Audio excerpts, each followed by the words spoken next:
Hello and welcome back to the Rubber Duck Recruiter with Tim Wilkins, this guy. Today we're going to talk about the two most important skills to have as a recruiter.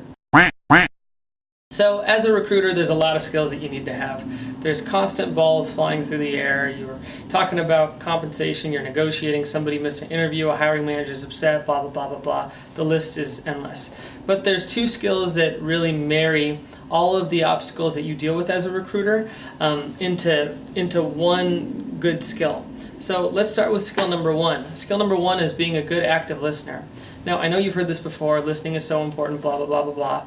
But honestly, being an active listener is very similar to being a bodybuilder, but it's like an emotional bodybuilder. It takes so much energy to actively listen to someone and really hear what they're saying and really be present for them and not involved in your own thoughts. And, not to get all weird or spiritual about it, but there is a certain level of quietness you need to have to really listen to what someone is saying and not just filter it through your own assumptions or projections or whatever.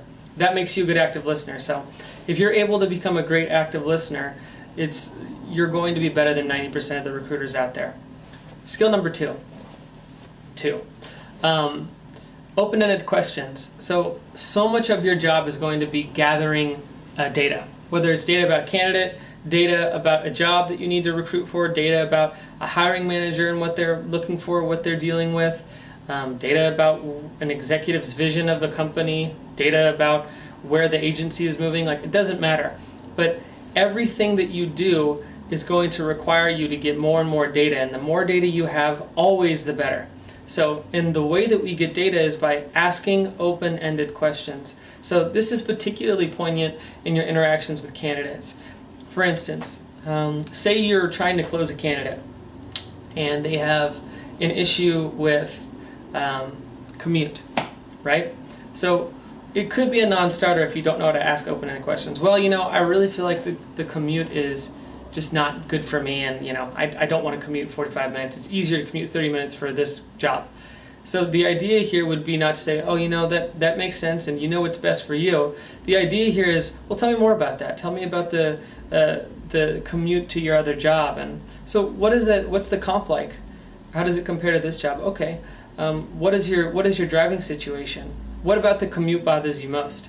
Blah, blah, blah, blah, blah.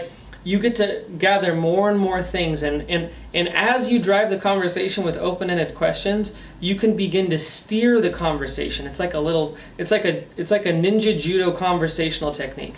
Is that if you're asking the questions and they're following your thread, they're now following your thread, even if you're asking it in service of them. And that's where you want to be as a recruiter at all times. You want to have a certain degree of, I don't want to say control, because that gives recruiters anxiety to feel like they have to control everything all the time, but you want to have a certain degree of centeredness in any interaction with the candidate. So it's your job as the recruiter to always be grounded, to always know where things sit, and to always know how to move the baton forward. And if you don't really know how to do that, A, open-ended questions can help you stall, and B, open-ended questions can get you more and more data. So that's the two most important skills that I think, at least in this day and age, it takes to be a great recruiter.